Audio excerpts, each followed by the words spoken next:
안녕하세요. 일상리셋입니다. 오늘은 얼마 전 제가 직접 겪은 구조조정 이야기와 그 과정을 지나면서 깨달은 것들을 나눠보려고 합니다. 저는 직장생활 12년 차 7살 아들을 키우고 있는 아빠입니다. 사실 첫 직장에 입사한 순간부터 저는 커리어에 대한 관심과 욕심이 많았습니다. 특히 대기업에서 경력직으로 들어오시는 분들을 보면서 커리어를 잘 쌓고 연봉을 올리려면 결국 이직이 답이구나라는 생각을 자연스럽게 하게 되었습니다. 그래서 저도 3년에서 4년마다 한 번씩 이직하는 계획을 세웠고 실제로도 그렇게 움직였습니다.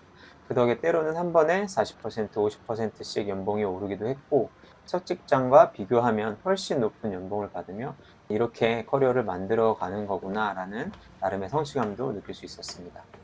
그런데 몇 년 전부터 조금씩 생각이 바뀌기 시작했습니다. 연봉은 꾸준히 올랐지만 제 시간과 에너지가 전부 회사에 묶여 있다는 느낌이 강해졌습니다. 그리고 이건 내 것이 아니다라는 생각이 들자 일에 대한 동기부여도 점점 떨어지게 되었습니다. 나를 위한 일, 내가 주인이 되는 일을 하고 싶다는 마음도 점점 커졌습니다. 일에 쏟아붓는 노력에 비해 얻는 게 줄어드는 것 같았고, 이게 정말 내가 원하는 삶일까? 라는 질문이 머릿속에 자주 맴돌았습니다. 답답한 마음에 책도 찾아 읽고 선배들에게 조언도 구하며 혼자 많은 시간을 고민했습니다. 그 무렵 저는 마지막 직장으로 옮기게 됐습니다. 코로나 시기에 한국 시장에서 급성장한 외국계 회사였고, 인원도 빠르게 늘리던 시기였습니다. 회사 제품도 좋았고, 사람들도 괜찮았습니다. 환경적으로는 불만이 없었는데 막상 일해보니까 이전 회사들과는 달리 새로운 환경에서 성과를 내는 게 쉽지가 않았습니다. 업계 상황이 점점 악화되는 데다 프로젝트 특성상 성과가 나오기까지 시간이 굉장히 오래 걸리는 것도 계속 부담이 되었습니다.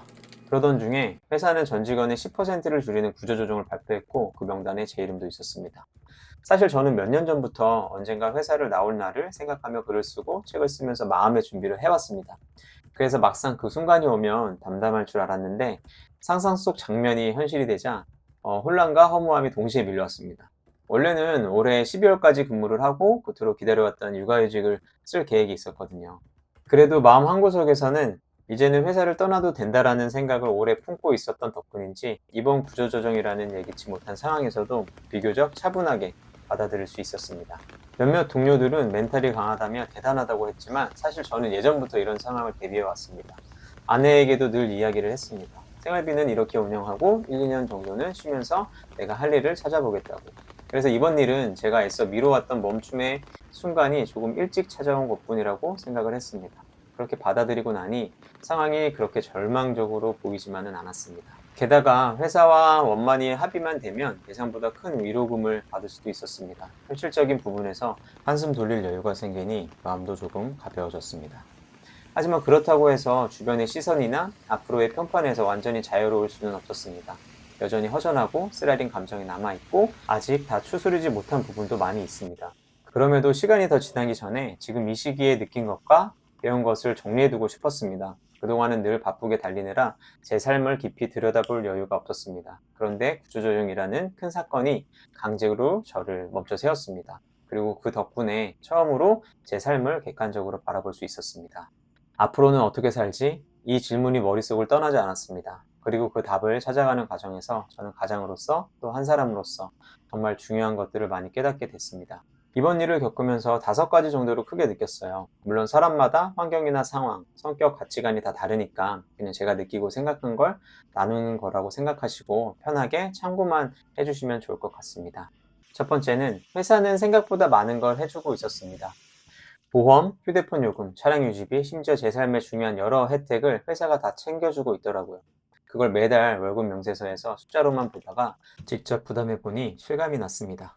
내가 누리고 있던 게 이렇게 많았구나. 생각해보면 그동안 제 생활은 회사라는 틀 안에서 설계되어 있었습니다. 출퇴근, 급여일, 복지 혜택까지 모두 그 틀 속에서 돌아갔기에 그 구조가 얼마나 견고했는지 미처 몰랐던 겁니다. 어쩌면 저는 그 시스템에 너무 익숙해져서 다른 방식으로 사는 법을 잊고 있었는지도 모르겠습니다.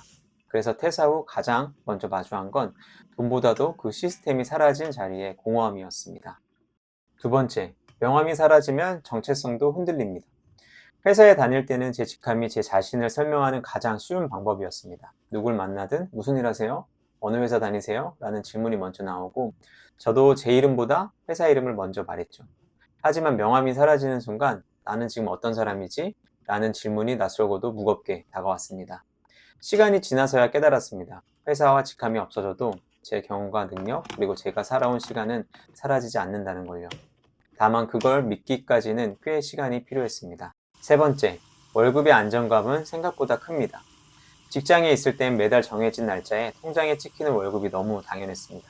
그런데 그 안정적인 흐름이 끊기는 순간 불안감이 생각보다 훨씬 크게 다가왔습니다. 생활비, 교육비, 대출이자 등등 나가는 돈은 그대로인데 들어오는 돈은 없으니 이 구조를 내가 어떻게 혼자 다시 만들 수 있을까라는 현실적인 고민이 밀려왔습니다.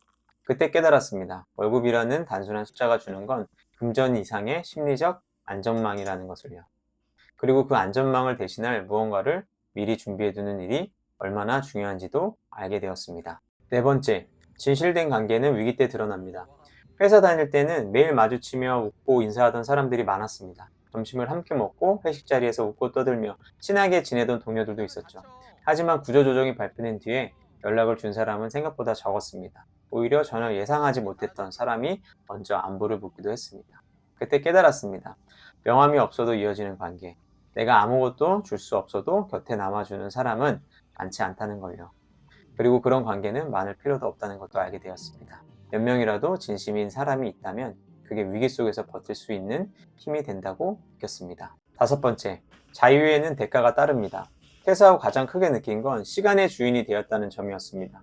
말도 안 되는 회의, 억지스러운 논쟁, 불필요한 보고서에 완전히 벗어났습니다. 마음만 먹으면 하루 종일 아들과 시간을 보낼 수도 있었고 운동이나 글쓰기에 몰입할 수도 있었습니다. 하지만 곧 깨달았습니다. 그 자유가 주는 책임도 전부 제 몫이라는 걸요. 계획 없이 보내면 하루가 순식간에 사라지고 손에 남는 건 아무것도 없었습니다. 자유는 분명 달콤하지만 그 달콤함을 오래 누리려면 철저한 자기관리와 의지가 필요했습니다. 이 다섯 가지는 회사 안에 있을 땐 흐릿했고 밖으로 나와서야 또렷해졌습니다. 일할 땐 당연하게 여겼던 것들이 막상 사라지고 나니까 그 무게와 가치가 보였습니다. 회사는 단순히 월급을 주는 곳이 아니라 우리의 생활과 정체성, 관계와 시간까지 하나의 시스템 안에서 굴러가게 하는 거대한 틀입니다. 하지만 그 틀은 우리가 생각하는 것보다 훨씬 쉽게 사라질 수가 있습니다. 구조조정, 사업 축소, 조직 개편, 이름은 다르지만 본질은 같습니다.